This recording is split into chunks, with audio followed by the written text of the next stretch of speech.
죽음을 위한 기도.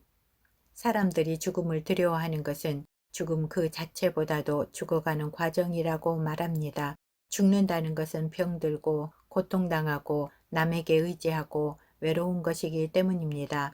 죽는 것을 두려워한다고 해서 부끄러워할 필요는 없습니다. 예수님조차도 죽음에 대한 두려움을 가지셨기 때문입니다. 예수님은 십자가의 죽음을 바라보시며 고뇌하셨고 겟세마네 동산에서 땀을 흘리며 기도하셨습니다.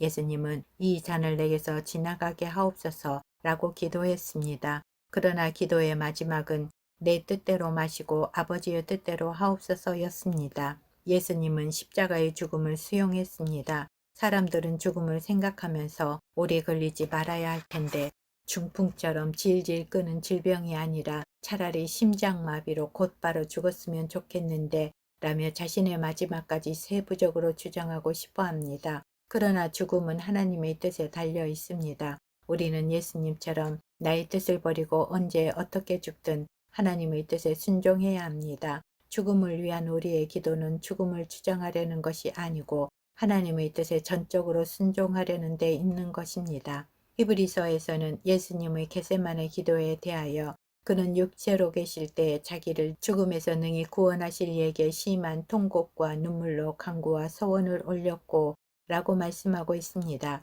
겟세마네 동산에서의 기도는 진한 통곡과 눈물의 기도였습니다. 그렇게 기도하셨기 때문에 기꺼이 아버지의 뜻을 따라 십자가의 길로 묵묵히 걸어가실 수 있었습니다.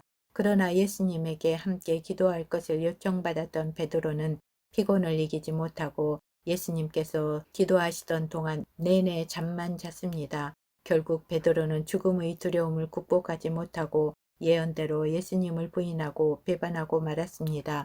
사랑하는 사람에게 죽음이 찾아올 때 우리는 여전히 슬픔으로 몸부림치며 자신에게 죽음이 다가올 때 여전히 겁을 냅니다. 그러나 그러한 고통은 새 생명을 낳는 해산의 진통과 같은 것입니다. 죽음을 부정하거나 거부하지 말고 적극적으로 하나님께서 정하신 죽음을 잘 받아들이기 위하여 기도해야 합니다. 그렇게 맞이하는 죽음은 분명 다른 사람들에게 귀한 선물이 될 수 있을 것입니다. 소중한 유언. 우리는 예수님의 많은 말씀 가운데서도 마지막 남긴 말씀을 대단히 중요하게 여깁니다. 그래서 마태복음 28장에 기록된 예수님의 마지막 말씀을 가리켜 지상명령이라고 부릅니다. 죽음을 생각하면 진지해집니다. 평소에 체면 때문에 또는 자존심 때문에 가슴에 담아두고 하지 못한 말도 솔직하게 표현합니다. 그래서 세상을 떠나기에 앞서 남긴 유언은 소중하고 귀하게 여기지 않습니까? 유언은 중요합니다. 유언은 우리가 세상을 떠날 때 어떤 일이 이루어져야 하는지에 대한 우리의 소망을 나타내는 것이고 또 세상에 받아들여지는 것이기 때문입니다. 우리는 배우자를 위해서, 자녀들을 위해서 어떤 유언을 남길 것인지 생각해야 합니다. 유언은 우리가 이 세상을 떠나면서 남길 수 있는 소중한 유산이 될 수 있습니다. 주기철 목사님의 사모님은 아들에게 내가 어려서부터 늙기까지 의인이 버림을 당하거나 그 자손이 걸식함을 보지 못하였도다.